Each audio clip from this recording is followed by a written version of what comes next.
Inasahan na raw ni retired Lieutenant Colonel George Rabusa na magsasampa ng reklamo si dating General at dating Secretary Angelo Reyes. Pero hindi natitinag si Rabusa.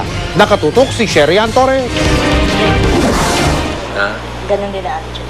Natawa lang si retired Lieutenant Colonel George Rabusa sa isinampang kasong kriminal sa kanya sa ombudsman ni dating AFP Chief of Staff at Defense Secretary Angelo Reyes.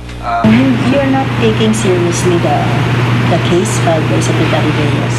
No, I don't care about it. Tinawagan ako ni Senator Jinggoy kanina eh. Sinabi ko sa kanya eh. Sir, dinimanda tayo ni ano. Alam ko, sabi niya, kaya kita tinawagan eh. Bayaan mo yan, sabi niya. May death threats din daw siyang natatanggap. Pero inasahan na niya ito bago pa siya humarap sa Senado nung Huwebes nung ibunyag niya ang umunoy pagkupit na milyones sa pondo ng AFP na mga dating Chief of Staff ng AFP kasama na si Reyes. May threat ka ba after this? Meron, nung kinabukasan pa lang eh. Kurbito da sir. Papailan daw ako ng kaso. Dahil daw sa dami na impormasyon na handa na ngayon ibigay ni dating Lieutenant Colonel George Rabusa, hindi niya natapos ngayong araw na ito ang kanyang affidavit. Pero ang target daw nila bukas ay matapos ito ng umagang-umaga at agad niya ididiretso sa Senado, pati na rin sa Department of Justice. Mas lumalakas daw ang loob niya ngayon dahil pati taga-simbahang Katoliko at si NBN-CTE scandal whistleblower Apolinario Jun Lozada sumusuporta na raw sa kanya. Ina-arrange nga nila Jun Lozada na na puntahan ako ng NANS. Tapos meron bang sinabi sa akin si Danny Lim na meron yatang ilalabas na statement yung CBCP. Statement of support for me and to protect me. Pero wala raw plano si Rabusa na magpakustodya sa mga madre at pari, gaya ng ginawa ni Lozada.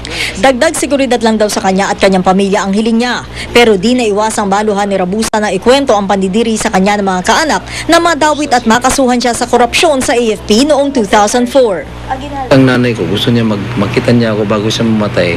General ako, so na prostrate siya. Kaya siguro nadali buhay. Yung father mo, sir, buhay ba? Buhay pa. What did he say, sir? Hindi pa niya ako kinakausap, although through my brother. Ang words lang nila is they are in full support. Tapos mag-ingat lang daw. Sa Senado rin inamin ni Rabusa na maging siya ay nakinabang at nabalatuhan mula sa nakupit na pondo ng AFP. Dinidinig ngayon sa korte ang kaso niyang perjury at illegal acquisition of properties. Sherry Antore, Nakatutok, 24 Oras. Itinanggi naman ni Senador Jinggoy Estrada na ginagantihan niya lang si Angelo Reyes dahil sa pag-amin nito o pag-iwan nito kay dating Pangulong Joseph Estrada noon. Nakatutok si Ruth Cabal. Giit ni Senate President Pro Tempore Jinggoy Estrada, ginagampanan lang niya ang trabaho niya para isiwalat ang katiwalian sa AFP. Di raw niya binabalikan si dating AFP Chief of Staff Angelo Reyes sa pagbaliktad nito noong EDSA 2 na nagpatalsik sa pwesto sa amang si dating Pangulong Joseph Estrada. I never abused my power. I was just exposing the anomalies of the government. And I am not using Colonel Rabusa. So, walang personalan to, trabaho lang. Sa saligang batas, nakasaad na hindi pwedeng makwestiyon o habulin ng sino mang senador o kongresista para sa anumang speech o debate nito sa kongreso o komite. Paniwala ni Estrada, sako pa rin itong tinatawag ng parliamentary immunity ang mga pahayag niya kontra kay Reyes sa hearing noong Huwebes. Nagtakda ng isa pang hearing sa Huwebes ang Blue Ribbon Committee at ayon kay Senator Jinggoy Estrada, marami pang bala ang kanyang testigong si dating AFP Budget Officer George Rabusa. May isang kawan pa nga raw siya ng mga dokumentong pwedeng magamit na ebidensya tungkol sa katiwalian sa AFP. Plano raw ng komiting ipatawag ang lahat ng mga naupong Chief of Staff ng AFP mula pa ng panahon ni dating Pangulong Cory Aquino. Itutuloy lang niya yung kanyang salaysay at makikita natin kung ganong kalawak at ganong katalamak itong sinasabi nilang problema ng korupsyon sa military. Pero tingin ni Senator Miriam Defensor Santiago, hindi na kailangan ng isa pang hearing. Pwede na raw kasing agad kasuhan sina Reyes at ang dalawang dating Chief of Staff na tumanggap din umano ng pabaon basta't merong nakakita mismo ng krimen. Oras na lumitaw ko sa nanay ko, dapat dyan ay hinugot ko na yung umbilical cord at tinali ko na sa liig ko at nagpakamatay na lang ako. Ganito pala kalaki ang nanakaw nila. Ruth Cabal, Nakatutok, 24 Oras. Kaligtasan mo sa Alerto 24. Sa mga driver po dyan, hindi po kami magsasawa sa pagpapaalala na palaging mag-ingat at maging alisto. Kaninang umaga, isa pong pampaserong bus ang nahulog sa bangin sa Old Zigzag Road sa Pagbilao, Quezon. Halos 40 pasahero ang sugatan. Si Lia Manyalak, naka-Alerto 24, live mula sa Quezon. Lia. Mike, 39 nga ang sugatan, kabilang dyan ang 5 bata matapos na mahulog sa bangin ang isang Eagle Star bus dito sa Pagbilao, Quezon. Sa mga oras na ito ay under observation pa ang 18 sa kanila dito sa ospital. Namamaga ang mukha ni Joseph Espinosa, nabagok din ang ulo matapos ang aksidente. Dahil posibleng may namuong dugo sa kanyang ulo, kailangan siyang ipa-CT scan. Umaasa si Joseph sa tulong na pinangako ng Eagle Star bus. Ito naman dito yung konduktor kanina. Sabi niya, sasagutin daw nila naman lahat. Sana gawin na lang nila. Tapos sabi ko, hindi naman makapaniwala si Flor de Liza Misa na makakaligtas siya at ang 1 taong gulang na anak. Mabuti na lang daw at nakapag-isip pa siya. Tinakpan ang una ng anak at binalot ng jacket. Ganon din ang kwento ni Marlon Bernardino na niyakap ang mag-ina, makaligtas lang sila. Bigla pong may pumalabog sa likod. Tapos nung may pumalabog po sa likod, yun mamaya-maya umikot na po yung bus. Tapos nahulog na po pala dun sa bangin na po nahulog. Buti po wala nangyari sa anak niyo? Wala naman po, gawa ng nayakap po nung asawa ko. Tapos nayakap ko rin po yung asawa ko. Pero bukod sa sakit ng katawan, may hinanakit pa ang ilang pasahero. Yung pera kong konti, ibalik nila.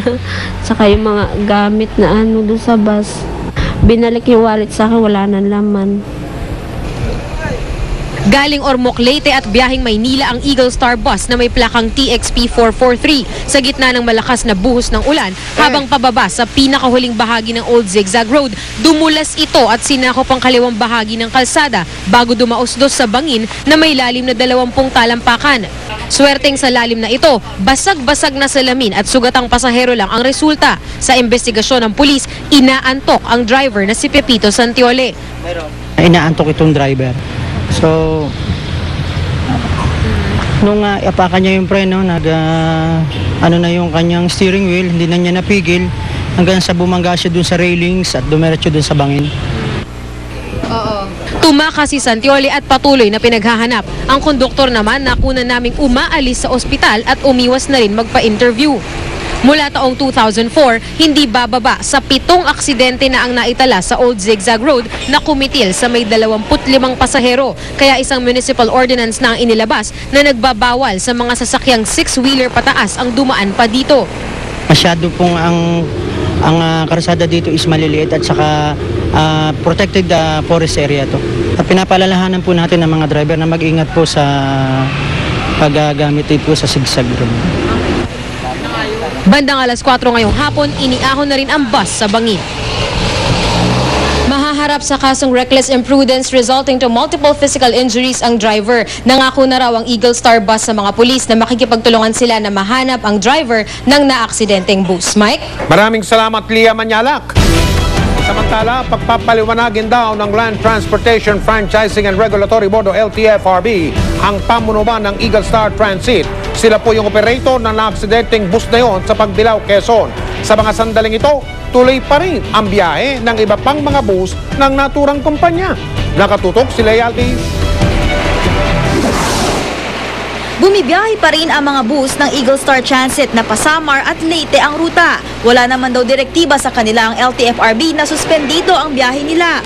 Ayon sa bus operator, malabong mechanical failure ang sanhi ng aksidente sa Pagbilao, Quezon dahil mahigit 1 taon pa lang ang bus. Bagamat nagpadala na rin daw sila ng mekaniko doon para makatiyak. Yung aming bus na nalagpasan niya na yung mga sharp curves doon sa pinakataas ng Amy. Then ang balita namin, yung last curves na lang doon siya na-overshoot na siguro yung curve. Hindi raw dapat alalahanin ng mga biktima ang gastusin sa ospital. Meron na kaming pinapuntang doon, yung aming field personnel. to assist doon sa mga victims. Sa nakalipas na 7 taon, di bababa sa 25 ang nasawi sa bahaging ito ng Barangay Silangan, Malikboy, Pagbilao, Quezon, na kung tawagin ay bitukang manok. Di naman bababa sa 300 ang sugatan. Hinihintay daw ng LTFRB ang report mula sa kanilang regional office sa Quezon tungkol sa aksidente. Pagpapaliwanagin daw ang bus operator. Maaari rin daw patawa ng 30 araw na preventive suspension ng Eagle Star Transit habang inaalam ang sanhi ng aksidente. Paalala ng LTFRB sa mga bus operator. Dapat paulit-ulit din nilang sinasabi doon sa mga drivers nila na mag-ingat sa pagmamaneho. Dahil ang obligasyon nila is dalhin ng buhay at saka safe yung mga pasahero nila. Lee Alves, Nakatutok, 24 oras. Kulang sila. Chika Minute! Good evening mga kapuso, Monday na at siguradong excited na kayo sa may init at chikang ihahatid ko mamaya. Pinay singing sensation na si Charisse, inaming may foreign singer na manliligaw. Makakasama kaya niya ang admirer sa kanyang Valentine's Special dito sa GMA? At Hollywood stars Mandy Moore at Zachary Levi, dream come true raw ang pagiging boses ng bidang character sa isang animated movie. Abangan yan at iba pang mga chika, maya-maya lang. Susunod! Eksklusibo, salpukan ng 2 motorsiklo sa John Boulevard. Ayun na, kuna ng CCTV camera. State of calamity idineklara sa barangay San Botas kung saan may 12 namatay sa sunog.